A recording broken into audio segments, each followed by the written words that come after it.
Could today's breakfast or lunch be messing with your mind? Messing with your memory? We're going to talk today with Dr. Neil Bernard, author of Power Foods for the Brain. Delighted to have him joining myself and Dr. Charles Goldman here today on the Fallon Forum. Charles and I will also discuss Iran and the nuclear threat. And later in the program, Heather Ryan joins us.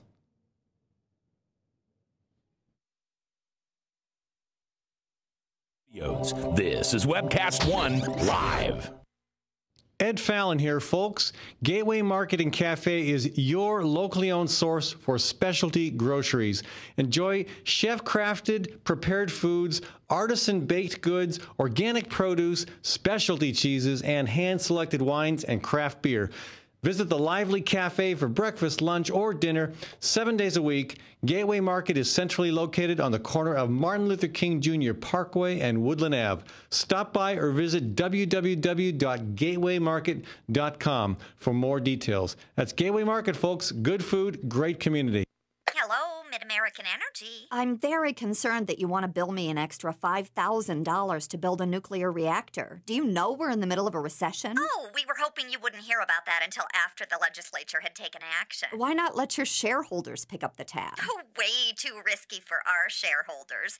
We need you, our loyal customers, to pay for it. Wait, let me see if I understand this. Mid-American wants to build a nuclear power plant in 10 or 20 years, and they want me to pay for it now? That's right. Well, I'll just take my business elsewhere. Sorry, we're a monopoly. What we say goes. I've heard nuclear power is more expensive than other sources. Yes it is. And I've heard there's no plan for how to dispose of nuclear waste. We're looking at shooting it into the sun. Well, I'm not going to sit back and let you make bad decisions with my money. We're betting you will. Stop Mid-American's power grab. Call your legislators today. 281-3371. 281-3371. Paid for by Physicians for Social Responsibility. This moment of silence brought to you by Tally's Restaurant Bar and Catering, home of Des Moines' premier rooftop dining experience.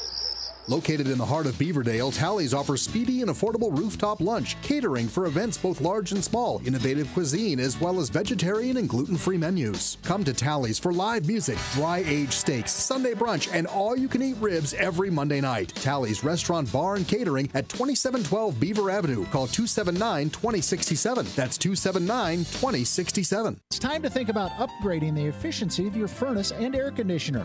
Leonard Tinker Heating and Cooling has provided honest, competent service for over 20 years. Whether it's your home or business, for repair work or to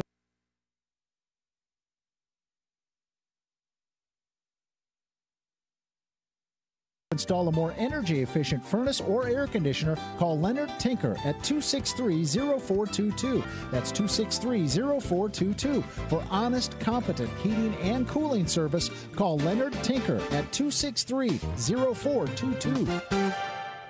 I love driving to Newton to see the Me races. too, but I only have to drive across town. You live in Newton? Yep, Newton's got small town charm and it's close to Des Moines. I love the safe, friendly neighborhoods and family-owned businesses. And Newton's wind energy industry is really taking off. How'd you find your home? Dan Kelly with First Choice Realty. And Dan helped me find my office too. Next time, instead of just speeding by, I'll stop in and check out Newton. Why don't you check out Newton? Call Dan Kelly at 641-521-9260 or Dan Kelly at mchsi.com.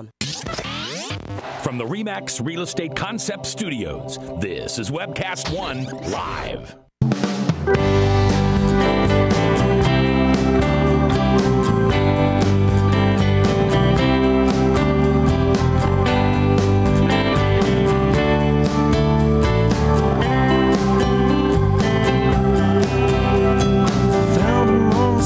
Welcome to Des Moines on Good Friday, folks. And it is a good day to be in Des Moines. The weather is finally giving us something to feel great about. I want to thank Brother Trucker for kicking this program off. I want to thank all the folks here in the cultural and culinary crossroads of America. That would be Des Moines, for those who are not aware of our tremendous renaissance on both the artistic front and the dietary front. Speaking of diet, we're going to talk with a renowned author today. I'm delighted to have Dr. Neil Bernard on the program. He is the author of, among other things, Power Foods for the Brain. And gosh, you know that I need all the help from my brain I can get. So, Dr. Bernard, I'm delighted to have you join us today. Well, thank you. It's great to be with you. It's great to be talking to my friends in Des Moines. Well, I know you do have some friends here, because the word is getting out that you're on this program today. I just had a woman run into me a half hour ago in a cafe saying, Oh, I know that guy. I'd love to hear him speak. I says, well, stick around in a half hour from now. You'll get to have, yeah, have a I chance. was just there. I was just there 2 weeks ago. Yeah, no, I was aware of that. That's yeah. So, and again, this book is oftentimes good material is a little bit cutting edge, a little bit controversial. Your argument is that a lot of America's Alzheimer's problem, and to be clear, we're looking at what, 29% of the population over a certain age are now being diagnosed with Alzheimer's. And your contention is that there is a dietary connection to this problem. Yes, and the evidence has really been accumulating over about the past decade, and it's really beyond the point that we can ignore it. First of all, the bad news. About nearly half of Americans get Alzheimer's by age 85, and what that really means is the last 6 or 8 or 10 years of your life, you're going to be sitting in a corner of a room with your heart beating, and you don't know anyone or anything. And I saw this in my father. I saw it in my grandparents. And the only reason we put up with it is we thought there's nothing that we could do. But we've had a chance to look into the human brain. We know what is going on in there. We know how foods, in the same way that foods cause arteries to narrow and lead to heart disease, foods cause changes in the brain. We know how to make some changes. And what I'm saying is I think we can get out from in front of the bus. I think we can make this stop happening. I don't think we'll prevent it all, but I think we could probably prevent at least theoretically 70 to 80% of cases. So, and again, you speak as a reference to individuals, of course. So we have a lot of control over these decisions ourselves. But as a society, is there any indication that society is willing to move in the direction that you recommend? I think it's really a question of information at this point, because most Americans have finally gotten the idea that foods do affect their waistline and their heart disease risk. But they still haven't had the chance to even understand what they could do for their brain. And so that's the message of Power Foods for the Brain. And I'm relying on research studies that have finally matured, like the Chicago study, Chicago Health and Aging Project, where they've tracked thousands of people over years, and finally the patterns have emerged where people who eat certain foods and don't eat other foods have a dramatic reduction in their risk. And, of course, the payoff is not just when you're 85. The payoff can be when you're 35, right. Because the same kind of diet changes can help you be mentally clear and physically strong. So prior to sharing with our audience the foods that can benefit retention of memory and prevention of Alzheimer's, what are some of the culprits in the standard current American diet that are leading to the problem? Well, I'm sorry to say that just about everything I ate growing up is in the bad category. Ouch. I grew up in Fargo, North Dakota, and my grandpa raised cattle, and his father raised cattle, and his father raised cattle, and so breakfast for us was, well, breakfast, lunch, and dinner. Meat was at the center of the plate, and the bacon and sausage and steak and roast beef and all of these things that we ate contribute a load of saturated fat. That's the bad fat. And in the Chicago study that I mentioned earlier, and in 3 or 4 other studies, when you look at people who avoid those bad fats, that they're eating the beans or whatever it is they're eating, their risk of Alzheimer's is dramatically lower. Secondly, people who avoid the trans fats that are in donuts and snack foods, they get a benefit too. So that's for starters, and there are also some foods that are beneficial. So do you say, for example, cheese? Cheese across the board, not something you want in your diet? If it were any worse, it would be Vaseline. Cheese is 70% fat, 70. Now, what about good cheese? What about good cheese made from raw milk? Just produced cows that graze organically. Any improvement when you come to that type of cheese? The happiest, most contented, most organically raised cow is still making milk for only one purpose, and that's to nourish her baby. And so a baby cow, like any baby, can tolerate a very high fat intake for a very short number of months. And then the weaning process means that even her baby isn't going to get milk after that point. So if human beings make the continuing cultural mistake of drinking milk from cows and consuming the products that come from that, we are getting on the receiving end of a huge load of saturated fat. Now, I know what I just said sounds radical. I grew up drinking milk, and we thought cheese was totally normal. Mother Nature can never figure out why human beings are consuming all of these dairy products, because it's designed to encourage the growth of an infant.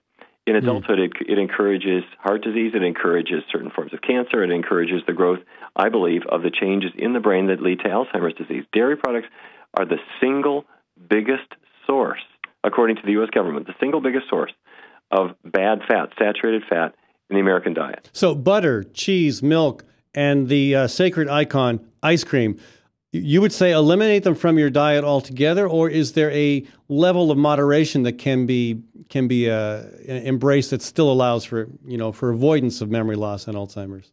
Throw it out. Throw it out. You don't need it. But if you want to have something to splash on your cereal in the morning, almond milk has 0 saturated fat. Soy milk, these things don't have the lactose or the cholesterol or the saturated fat of milk. There are non-animal-based cheeses, but I have to say they taste a little bit like glue. So what I do is, if I'm at a pizzeria, in fact, I have to tell you, I was just over in Italy. Okay. And every pizzeria that I ever stopped at had 3 or 4 pizzas on the menu that were not made with cheese.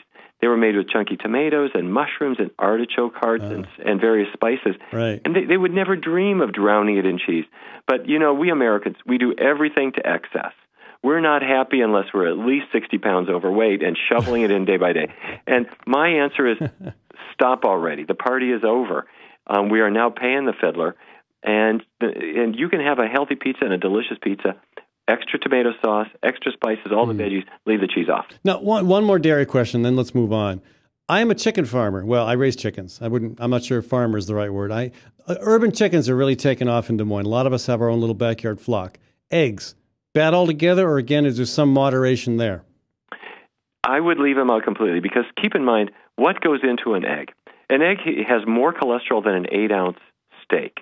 And the reason is when the egg is laid, everything that's in that egg when it's laid has to rearrange to produce all the parts of a chicken. Nothing new is going into the egg after it's laid. So there's a huge amount of cholesterol. There's all the nutrients to make feet and a beak and little feathers and so forth. So the egg has this tremendous concentration of things you don't need. It's got a huge amount of cholesterol, quite a lot of saturated fat. It has protein from animal sources, no plant protein, obviously. So I would leave the eggs out. And the problem is you and I grew up in Fargo, just kind of upwind from you. Yes. And we grew up with this idea that animal products were the center of everything we ate. And it was a crude and primitive way, sort of the pioneer way of thinking about things. And our friends from around the world, people living in rural Japan, said, what are you thinking of, making chicken be the center of your diet? They ate rice and vegetables. They may have added little bits of animal products or may not have. But most of the rest of the world had largely plant-based diets. And that's really the pattern to think about. If your desire is to be healthy and to be strong and to know who your grandkids are when you're 85. Yeah. Well, and actually, we're moving in the other direction with people. A lot of folks in China, India, maybe not India so much, but in China, moving toward a more meat-based diet, which I guess that's part of our contribution to global, quote, progress.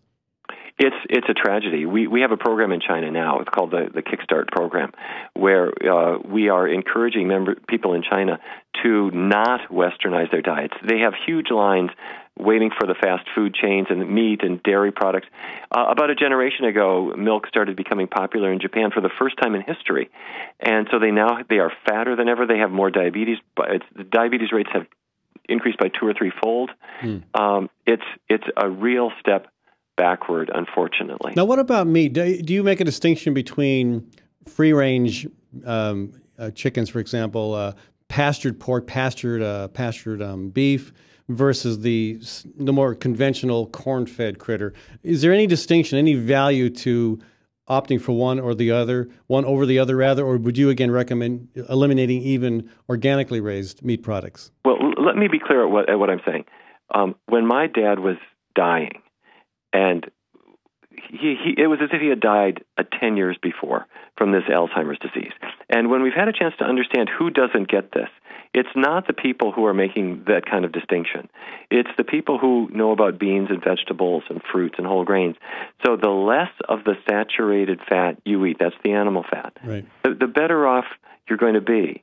And the more people sort of play. In my view, they're sort of playing around with it, if it's organic or not, or is it corn raised or grass raised. I have to tell you that my uncle, when I drove the last load of cattle with him to East St. Louis, they were all grass fed. This is what we used to do back in the old days, and then corn fed became more popular after that, and it was sort of a richer. And now people are kind of turning back to corn fed. It was all fatty.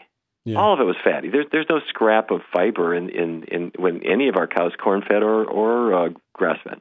I want to see how many other of the sacred American dietary icons you want to take on here. What about wine and beer? But that's not my goal. I know that. I'm being a little bit. My goal here is not to frighten people. Right. My goal is to say, if you and I went out to eat, I don't want people to imagine that you have to wear tie-dyed shirts and have a taste for folk music. If we went to the best Italian place in Des Moines, they would say, how about a glass of red wine? And you'd say, the best in the house.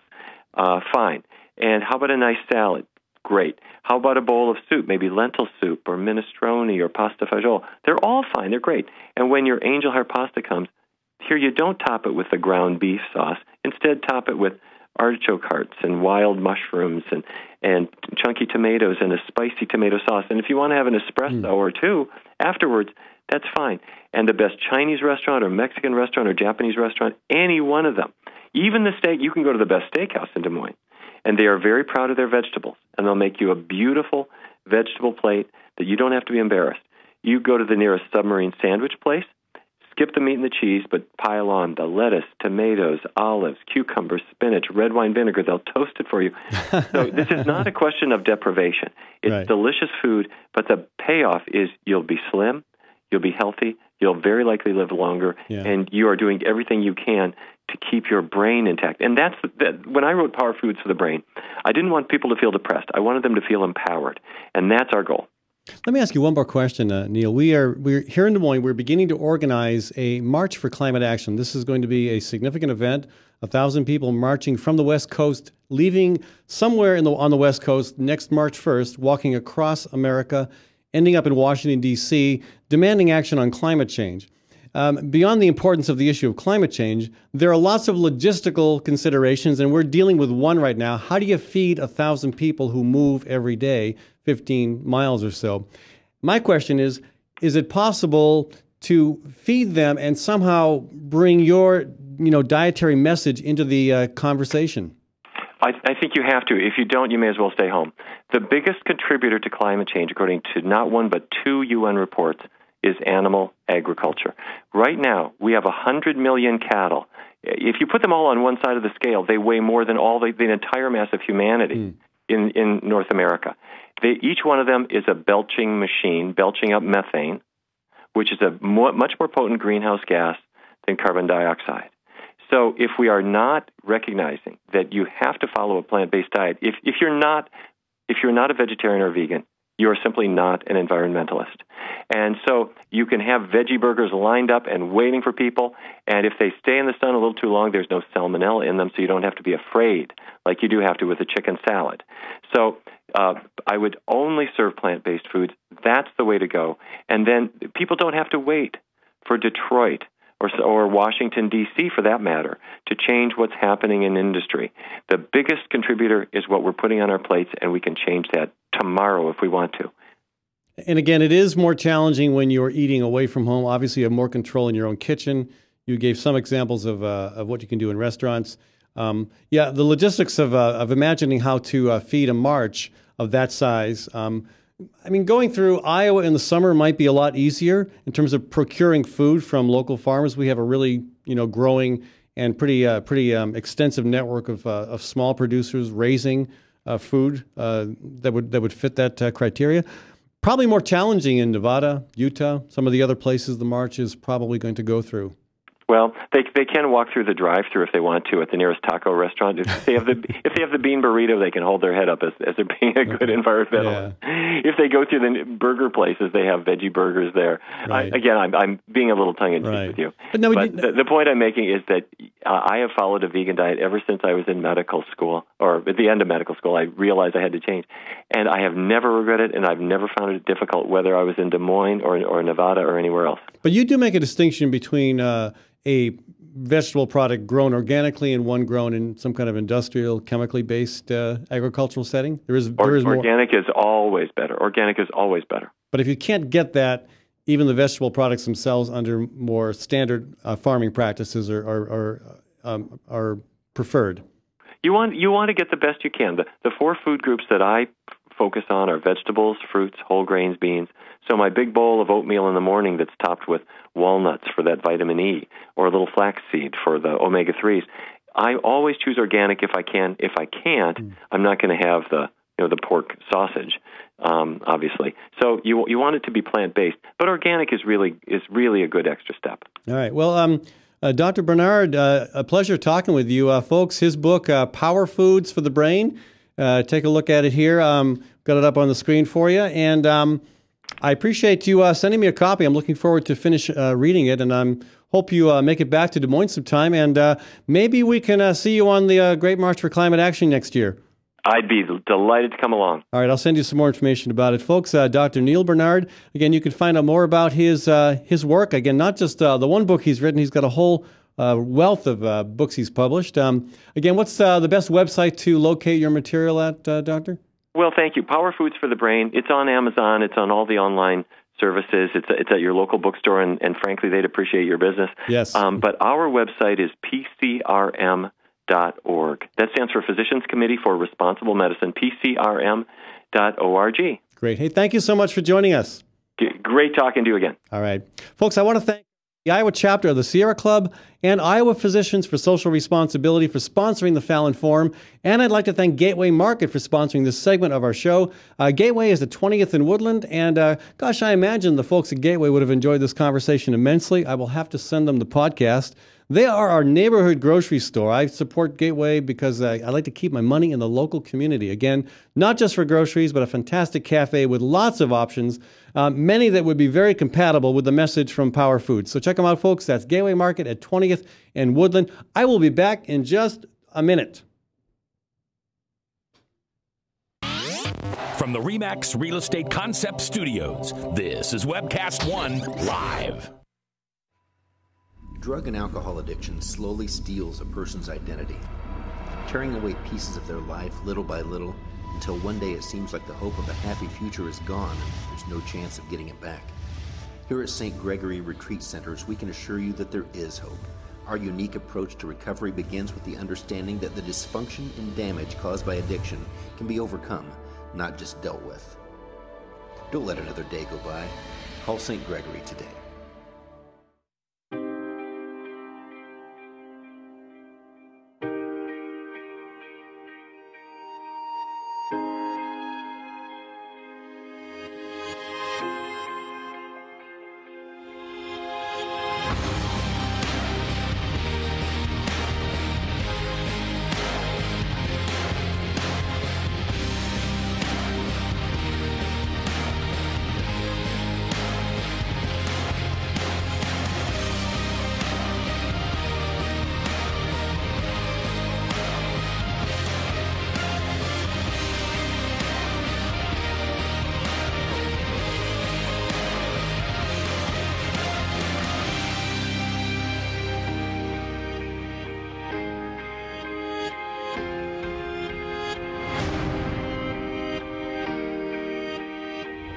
The dawn of a new era begins.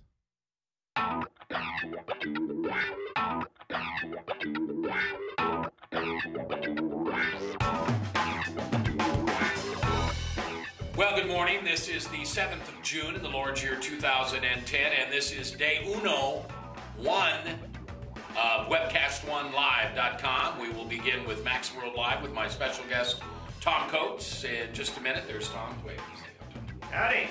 And we will be live for the very first time on Webcast One Live.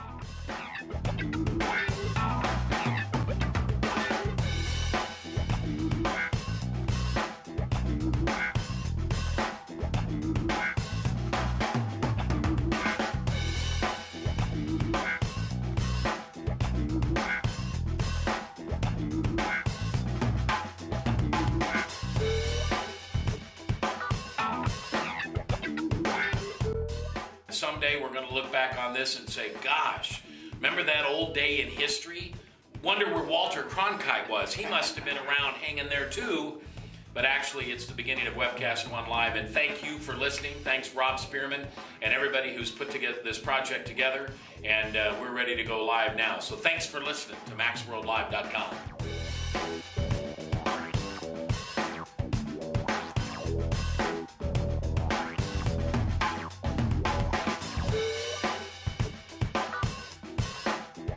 I can't tell you that it's going real well from time to time, but it is going, man.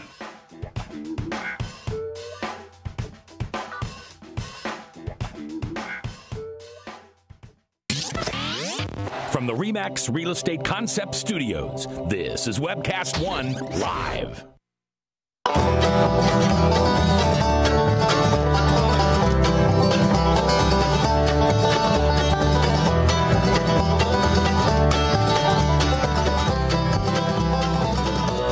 Well, as often happens in the medical profession, our dear surgeon friend, Dr. Charles Goldman, got called into an emergency surgery. So that is why he's been unable to join us and will be unable to join us. And I'm going to switch subjects in that case. This has been a very prominent week in the news for the debate over marriage equality.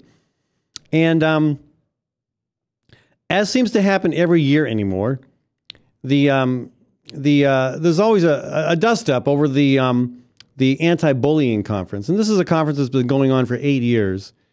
It's bullying is bad all around, but again, let's admit it. A lot of the targets of bullying in school are gay and lesbian students. And this conference, again, strives to fight bullying of lesbian, gay, bisexual, and transgender students and those questioning their sexuality. There are about 700 students signed up to be at next Wednesday's conference at Prairie Meadows in Altoona. Now, of course, every year we go through this routine where the conference is scheduled. People are excited about it. Most everybody agrees that it performs a valuable role in our community. And Governor Branstad, he's right there behind it. The funny thing is, I suspect that years ago, Governor Branstad would not have been in the same position he is now. I'm not sure he would have supported this conference 10 years ago. Well, let's see, 14 years ago when he was last governor. I don't think he would have. But anyway, the fact that he is now is very encouraging. I should say, folks, if you'd like to join the conversation here, 244-0077, 244-0077. Anyway, there are, of course, opponents. There are folks who don't think this is a good idea. Conservative Christian leaders yesterday, they came out again against the conference. They said it, quote, promotes evil behavior. If you ask me, folks, bullying is evil behavior. And it's not just the Iowa family leader that's coming out against this conference. Now it's also a handful of Republican lawmakers who have pledged to vote against state funding for one of the organization's sponsors. Which sponsor? DMAC. So they're going to vote against funding for our community college over a conference that even Governor Branstad not only has no trouble with, but supports. Well, you really have nothing to worry about because this is 16 lawmakers out of 150. It's nice to see the universe of crazies on the right who are anti-gay shrinking, but still they make noise. They need to be, we need to at least address that noise with reason. Sorry, let me flip ahead here. I've got some quotes. My former colleague Chuck Hurley and I, who never agreed on too much, but always got along, and we always enjoyed a good game of Frisbee on the front steps of the back lawn of the Capitol during warmer days. Okay, so a group of pastors condemned homosexuality. Not just the conference, not just they just condemned homosexuality and called on Terry Branstad to demand that organizers of the event remove his title from its name.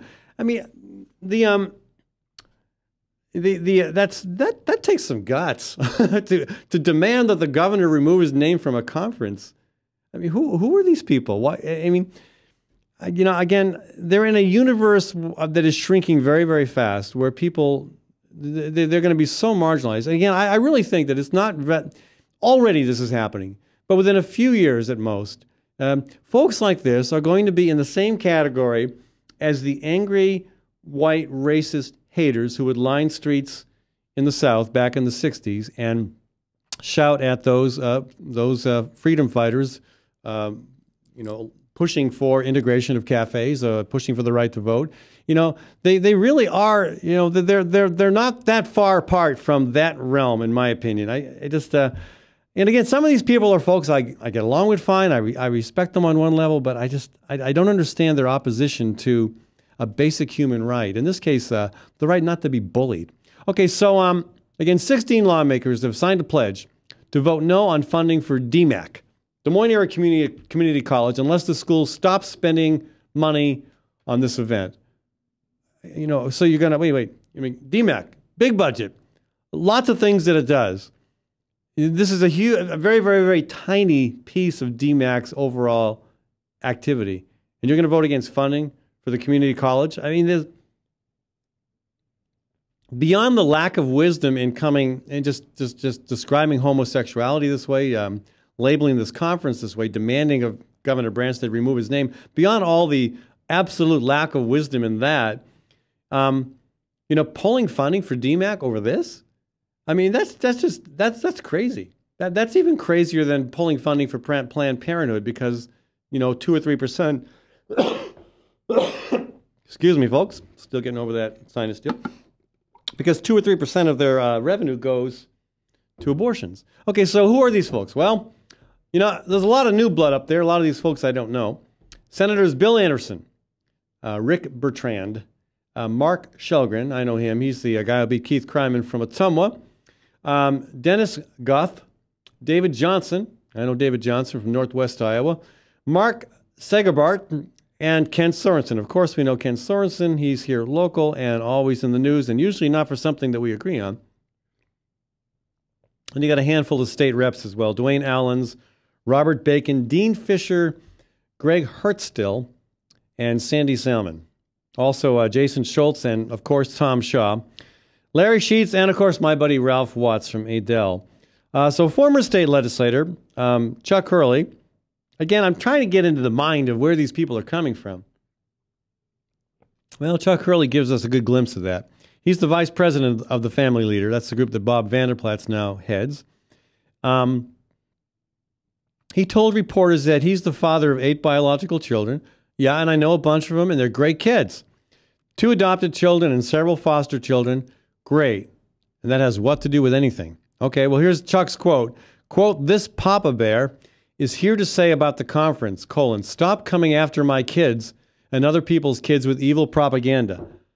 Chuck, thinking cap, adjust, attach.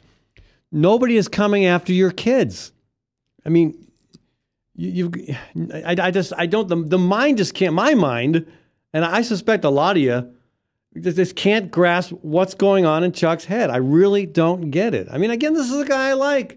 We found things in common as state legislators. We agree that organic farming is great. There were a bunch of other things we agreed, and we even worked together. We worked on National Turn Off Your TV Week. Kind of a symbolic thing, but we recognize the importance of getting kids out of sitting in front of the tube. But I don't get this. I mean, coming after my kids with other people's kids with evil propaganda. Okay, that's one thing I don't get. Hurley goes on to say, quote, "Stop twisting the Bible and stop using our tax dollars to do it." Again, my mind can't grasp what that means. Stop twisting the Bible. Again, I'm trying to remember how many times, I'm a Bible major, remember. I learned how to read Hebrew, interpreted the entire book of Amos in Hebrew, read the whole scripture twice, cover to cover. I'm trying to remember the frequency of passages relevant to gays and lesbians and homosexuality versus the number of passages that criticize poverty and injustice and oppressing the orphans and the importance of visiting those in prison. I don't get the stop twisting the Bible thing. It looks to me like the Bible has been twisted by the opponents of equality to try to argue that somehow conferences like this anti-bullying conference are wrong. Stop using our tax dollars. You know, Chuck has a little chutzpah to criticize the DMAC for using our tax dollars for an anti-bullying conference. I mean, a bunch of the family leaders' money came from tax dollars. So talk about hypocrisy there. Hurley called on lawmakers, teachers, parents, and others to, quote, stop exposing impressionable school children to evil. Again, I just don't. Chuck, history is leaving you behind, buddy. I mean, I love playing Frisbee with you on the steps of the Capitol. I enjoyed, fighting the evils of television with you.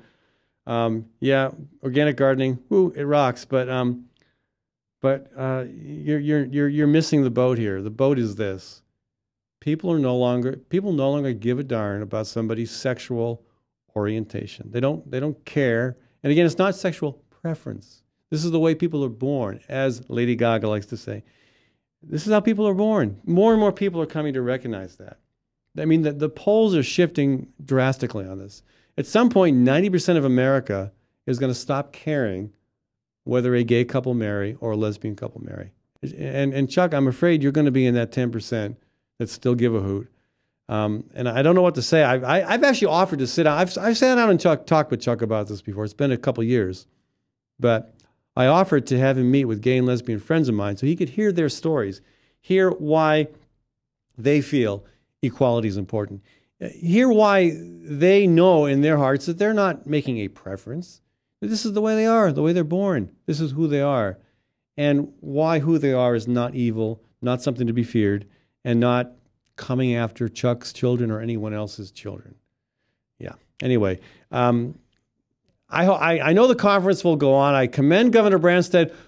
Those are words that don't come out of my mouth too often, folks. I commend Governor Branstad for staying strong and keeping his name on the conference, for endorsing this conference. It's a good conference. Again, nearly everybody thinks so. I'm surprised the family leader and 16 conservative lawmakers are still in the camp of opposing it, but be that as it may. Anyway, we'll be back in a few minutes. Heather Ryan's going to join me. It's Friday, so it's Ryan's Rants. I want to thank Community CPA and Associates for sponsoring this segment of our show. They're at 3816 Ingersoll Ave, and it is tax time. Run and hide, or give CPA a call at 288-3188, 288-3188, and they'll help you deal with the tax issues that, again, confront all of us, just like, again, death and taxes. Give Ying a call, Ying Sa, at 288-3188. I'll be back in a minute with Heather Ryan. From the RE/MAX Real Estate Concept Studios, this is Webcast One Live. Hey folks, it's Ed Fallon. I want to tell you about saving energy and saving money. Tim Reynolds with Reynolds Energy Solutions will give you a comprehensive energy audit that will cost you nothing. And Tim will identify the many ways in which you can reduce energy use while saving money. Now, I had Tim over for an audit last month, and I was amazed, I tell you, at how much energy was going through the roof, out the windows, the back door. You get it. So before the cold winds of winter really blow hard, give Tim a call at 802-2801. That's 802-2801. I'm a burrito. I'm a fighting burrito, full of fresh ingredients prepared before your very eyes. I don't have eyes. I have over 28 options and 268 million combinations, including Rizo for vegetarians. I can take my meat off and call myself vegetarian. Put that back on. The Fighting Burrito is locally owned. I'm owned by some big corporation somewhere. Say, you want to go on a date? No thanks. I'm seeing a quesadilla. The Fighting Burrito online, fightingburrito.com. Join the fight. Times are tough, and most people are just trying to make their cars last a little bit longer. That's why you should know about Sargent's Garage in Des Moines. You can trust Sargent's to make the right diagnosis and give you a fair price. Whether it's a routine oil change or a major repair, Sargent's always does outstanding work. So don't give up on that old car just yet. Call Sargent's Garage at 246-8149. That's 246-8149 for Sargent's Garage. Ludwig van Beethoven here. I used to be so tired all the time, not from composing and playing, but from moving my piano. But now I feel so much better. I call S&P Piano, and they will bring my piano anywhere. They also sell and rent pianos, used ones, new ones. You get the idea. Call S&P Piano right away at 208-6453. That's 208-6453. S&P Piano. Nestled in the heart of downtown, Ritual Cafe is one of Des Moines' most unique places, offering a wide variety of coffee and tea. Ritual Cafe also serves the only all-vegetarian menu in town. And Ritual Cafe is a cultural hub for artists and musicians, with a performance stage hosting local, national, and international talent. Make Ritual Cafe a part of your daily ritual. On 13th Street between Locust and Grand in downtown Des Moines. And check out ritualcafe.com. Wow, some wedding. Yeah, I've never seen a bride in coveralls. Right, and skipping down the aisle to accordion music. Not to mention the reception. That wedding cake was a freaking fruit cake. It's your wedding. Don't leave anything to chance. Diana's Wedding Cakes. Using only the finest, freshest ingredients with free on-time delivery and setup. Choose one of Diana's custom designs or create your own. Call Diana's Wedding Cakes, 641-275-9279. That's 641-275-9279. From the RE/MAX Real Estate Concept Studios, this is Webcast One Live.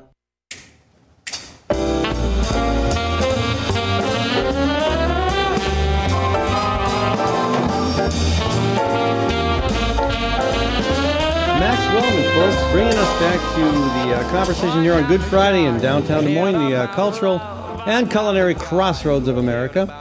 I want to thank Dan Kelly, Realtor, for sponsoring this segment of our show. And I want to welcome Heather Ryan. Heather Ryan with us, folks. Ryan's Rants. Did you miss me last week? Oh, yeah. It was probably boring without me, I know. Well, I wouldn't go that far. Oh, yeah. But it was definitely less. It's okay. It was less interesting. We were up at St. Mary's. Heaven, my oldest, is going to college next year, and so we had to go do a student visit for our campus, and worked out really well. We were tickled. Absolutely love their campus. Yeah, is she going to go there? She's been accepted to 3 schools, but that one looks like the front runner at this point. They're offering their really fantastic financial incentives to go there. Good. So good. Yes, I guess being an academic and a liberal does help. So yeah. So the bullying conference. So yes, the bullying conference. Is your daughter going to go to that? Well, we hadn't planned on going in just passing because I do, and my husband does. We take classes at DMAC, and we already have our degrees, but it's always good to continue learning. Get them while they last, because apparently the legislature is going to eliminate the funding. I heard that, so I heard about this conference in passing.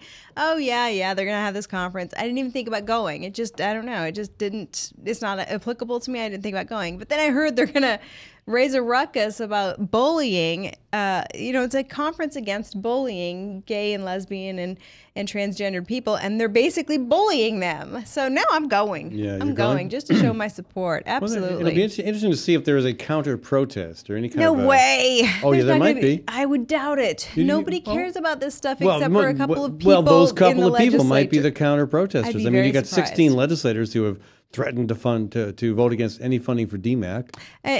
And that to me is bizarre. It just for some reason comes out of nowhere to me because it's such a non-issue.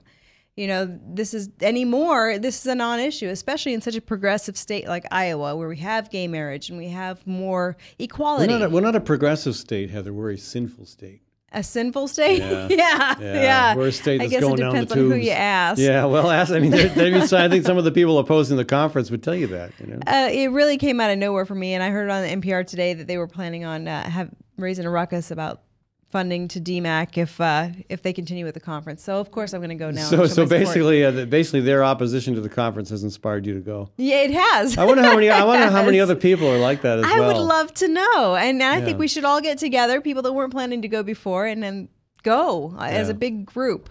Yeah. So Governor Branstad again, not backing off. We can commend him on that. I can commend him on that. His brain has done him well in this one instance. Yes.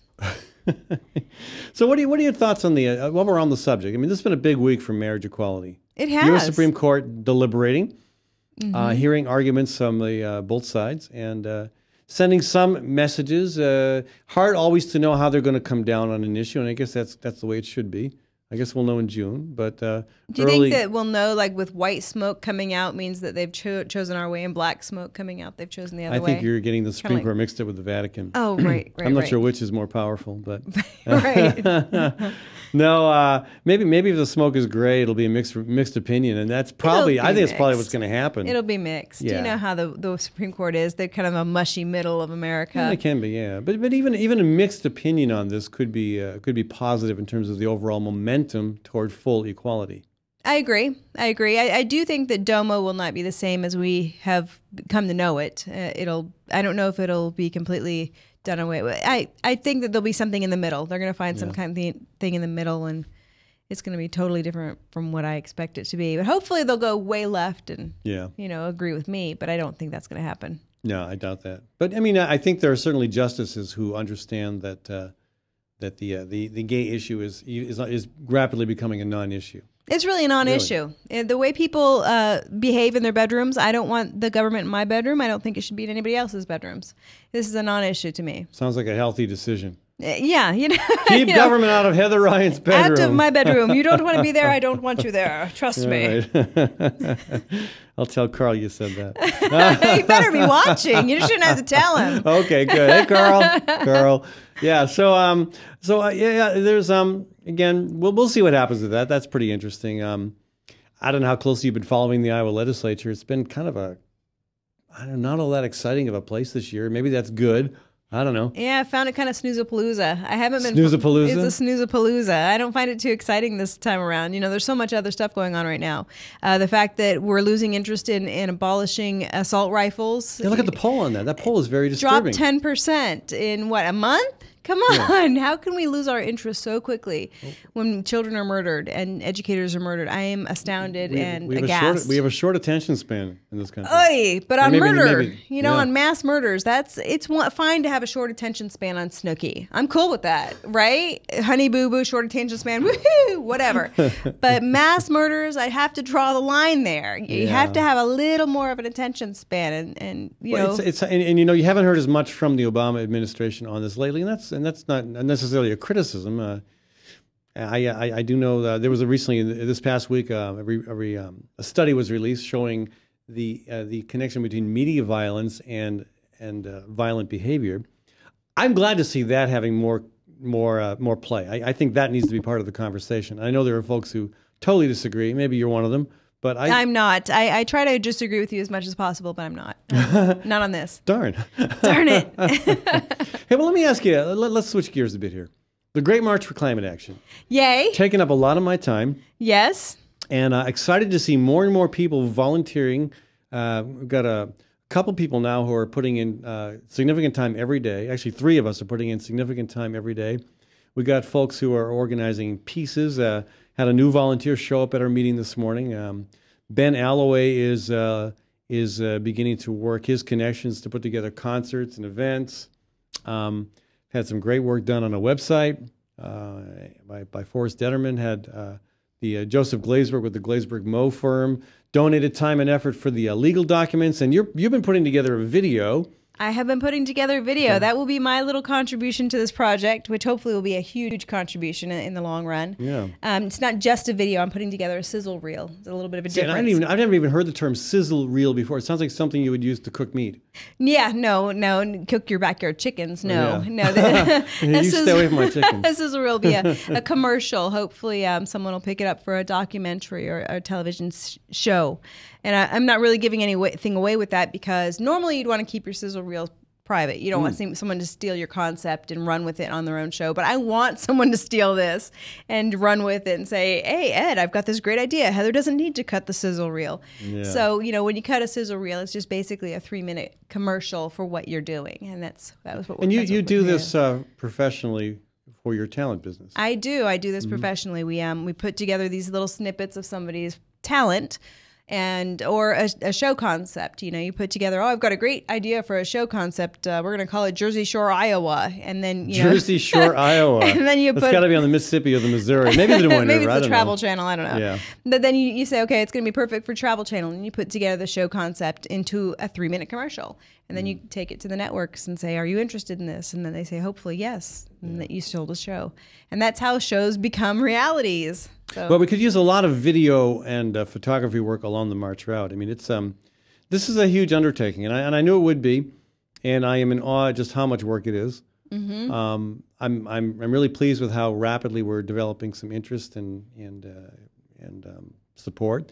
We've already raised about $40,000, which is insane. That is fantastic and insane, and I'm impressed. Yeah. Well, it was a lot of work. I'm sure. Probably could have got a little more done if I hadn't come down with this sinus bug, but good. I'm glad you've been sick too, because so have I. Really? Well, I'm delighted that you've been sick. I have been absolutely. I hope you've been sicker than I have. I have been 3 days. I was sick. Oh, I've not been that sick for any period of my life. Yeah, well, try to get sick again so you can beat me. I'm glad that it wasn't just me. I'm glad that I was not the only one suffering. Oh, and my producer was sick. I mean, she's kind of, sick already. Yeah, but she was physically ill too. So anyway, yeah. She's going to cut off our mics now. Yeah, We're in she big will trouble. cut off our mics. So again, I'm the challenge with this march is getting the word out. It's the original response by the initial response by the media, not just the mainstream media, but even the alternative media. I had a fascinating conversation with somebody with one of the alternative publications. One of the big ones, and who said, well, basically, we'd be more interested if you had like a celebrity endorsing it. Well, celebrities are more important than you. Well, I mean, maybe they're just more interesting. It's certainly, I can see from a producer standpoint, it's more interesting to the viewer if they're watching a celebrity go on a march and make a statement. It's just more interesting. It's more media worthy. Well, that says volumes too about America's not only short attention span, but attention span that tends to be drawn to glitz and glamour and in pretty this case people. Celebrities. Yeah, right. Pretty people. Unlike me. Well, I actually read a whole chapter about the dumbing down and sexing up of America in my book, because we are just dumbing down and sexing up of America. That's what I call it. It's unfortunate, but even the most brilliant minds, if they aren't pretty, it doesn't matter what's inside their uncoiffed hair, because nobody cares. It's much easier, as evidenced by Michelle Bachmann or. The media feed. There is much. I know. Yeah, you might argue they report on it because people want it, but I think they feed that. I think they help create that. Sure, but they cause that to happen. It's self. It feeds into itself, because they feed it, and then we say, oh, we love it, and then they say, okay, we'll feed it to you, and then we say we love it, and so it goes back and forth, and it gets worse and worse. Yeah. Well, I mean, I don't know what to do about that, except we are working on getting some celebrity endorsements. So. Well, and hopefully with the sizzle reel, What? with your sizzle reel, it'll be even easier, because everybody will say, wow, what a great concept. I'm totally going to sign on. Yeah, and there's no doubt about that. This is not just a huge undertaking on our part, but it's a huge commitment that that people are going to make.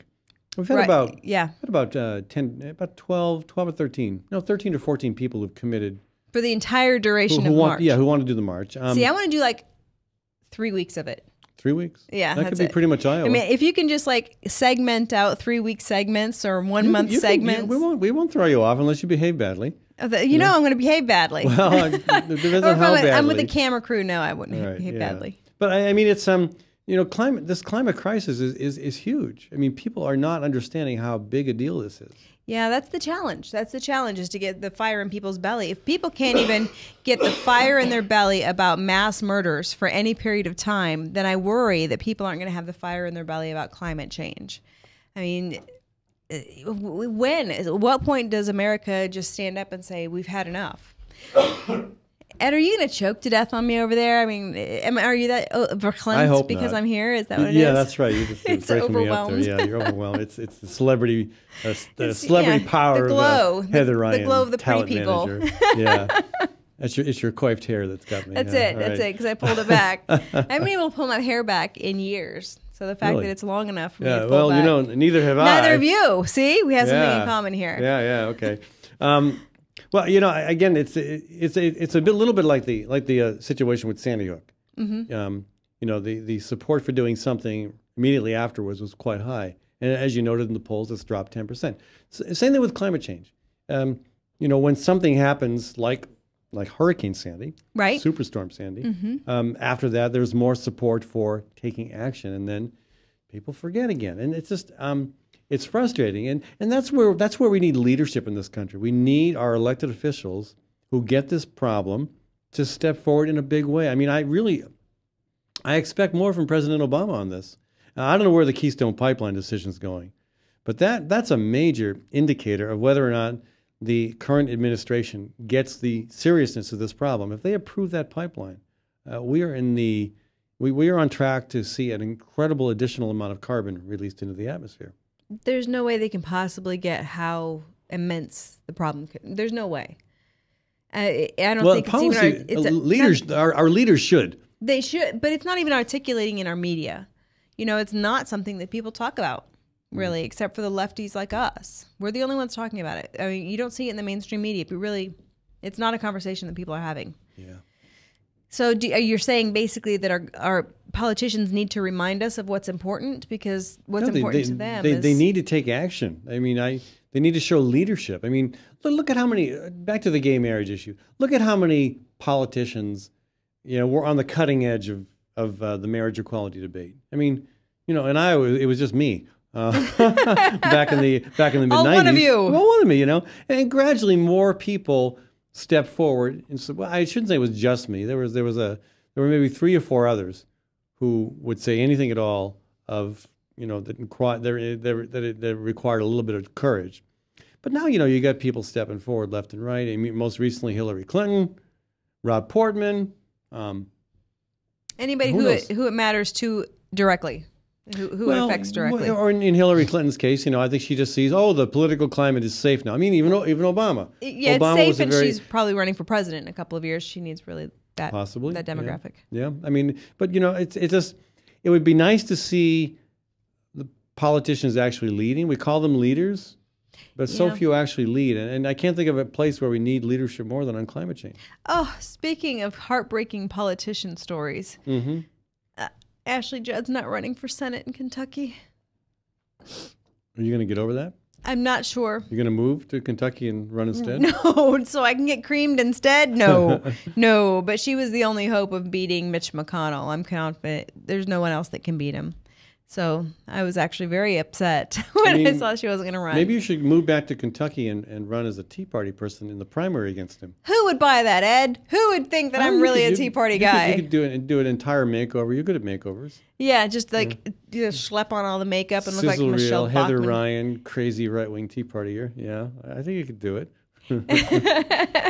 All right. I don't think I could do it. I'm a good actor. I'm not that good of an actor. Yeah. Anyway, it'll be interesting to see what happens. I mean, the Senate will be quite a hotbed of political activity. Not in Kentucky, Not unfortunately. in Kentucky, no. But North Dakota, Iowa, so many other states. Yes. But not so much the U.S. House. I mean, the House is going to probably stay Republican, in my opinion, because of gerrymandering. I mean, I could be wrong on that. That may shift as well. But I'm not going to argue that. Although it'll be interesting to see Steve King, how that whole thing shakes out. Yeah. Anyway, hey folks, thanks for joining us. Heather Ryan with us, as she often is on Fridays. We even asked the security guards to try to prevent her from coming into the building, but she always finds a way to sneak in. They're not that good. No, they're not that good, and you're that good. I am that good. Yeah. I just slip under. Under the radar. All right. Well, hey folks, thanks for being a part of the conversation today on the Fallon Forum. And again, check out Power Foods for the Brain. I need all the help I can get, and you probably do as well. But seriously, this is a great book that talks about the connection between diet and Alzheimer's. And I think Dr. Bernard has done some good work, analyzed the research, recommended some things that are worth talking about and worth chewing on, so to speak. I also want to remind folks the Great Climate March, Great March for Climate Action. We now have brochures, fancy, colorful, actually very simple, recycled paper brochures. There's a Facebook page, Great March for Climate Action. Like that if you would. We'll keep in touch. And also there's a website now. It's www.climatemarch.org. Again, thanks to my producer, Maddie Arrington. Thanks to Webcast One Live for hosting this program. Thanks to Dan Kelly, the realtor side of Dan Kelly's Life, for sponsoring this segment of our show. I will be back on Monday. Have a great Easter. I'm Brian Leach, owner and general manager of Service Legends. I brought along a couple of the home comfort heroes. Hi, I'm Tammy Wells. I am Nick Wondershot. I'm administrative manager I'm the senior technician from Service Legends.